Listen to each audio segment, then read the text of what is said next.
Coffee is becoming a luxury, and there's no escaping it. Tucked away in the mountainous highlands of Chiapas in southern Mexico, around 150 coffee farmers on the Edelmann family farm work with their hands for hours on end.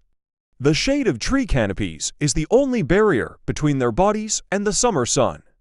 Tomas Edelmann, a fourth-generation coffee farmer and vice president of the International Coffee Farmers Co-op, told CNN that while their shade-grown method of producing coffee is more drought-resistant, a longer-than-normal dry season that he blames on climate change still caused crops to suffer this year. "If you don't have the right weather, you will not have the right production," he said.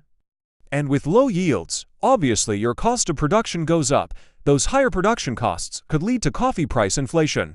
Coffee lovers may have to shell out more in the future as prices surge." Roasters and coffee experts are also signaling that prices could remain higher for longer, as factors like climate change reduce the coffee global supply. The International Coffee Organization, ICO, an intergovernmental organization established in 1963 with the support of the United Nations, reported last month that the ICO Composite Indicator Price, a key reference price for the global coffee industry, hit a 13-year high, averaging to 126.83 cents, or around $2.27 per pound. Coffee's a very complicated commodity. Part of that reason is because you have multiple supply and demand frameworks impacting the price, said Ryan Delaney, founder and chief analyst at Coffee Trading Academy. And, he said, there's just not enough coffee in the world. Climate change drives prices up. Coffee is more sensitive to changes in temperature than many other crops, said Michael Hoffman, professor emeritus at Cornell University's College of Agriculture and Life Sciences. And recent climate-related events aren't helping production. Climate change is getting worse. Just imagine more severe weather, rising temperatures, and the direct effect to the people working in the coffee plantations, he said. Probably for consumers, the coffee's just going to get more expensive. Coffee insiders often say that when Brazil sneezes, the rest of the world catches a cold, a reference to its status as the #1 producer of Arabica, the premium coffee variety that makes up over 60% of all coffee production. So, when an unusually strong frost decimated its crops in the summer of 2021, the coffee market was hit with an immediate supply shock as U.S. coffee futures, which track Arabica, hit a high of 260 cents per pound.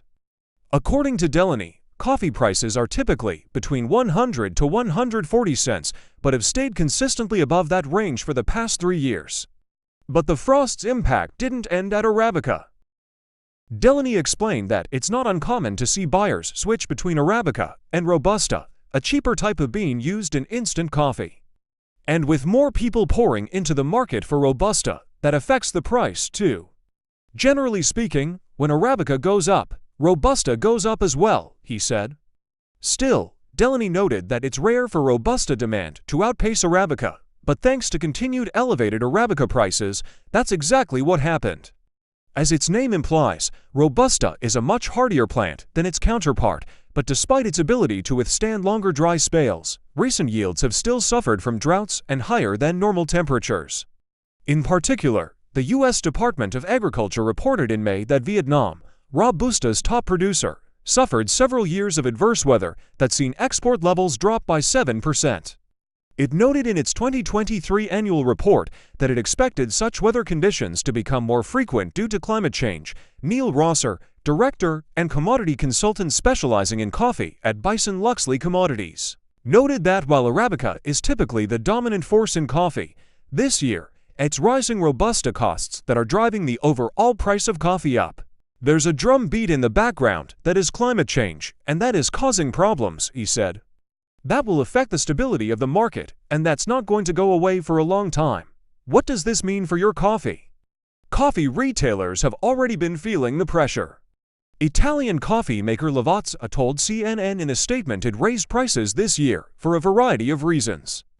A combination of poor harvests, climate change, the war in Ukraine, conflict in the Red Sea, the intervention of speculators, and the strong dollar has created a perfect storm for the coffee industry that has seen prices spiral since the pandemic, the company said.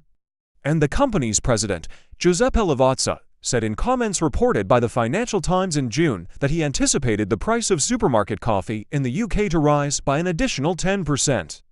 Meanwhile, Nescafe owner Nestle attributed a drop in its 2023 profit margin to an increase in Robusta costs.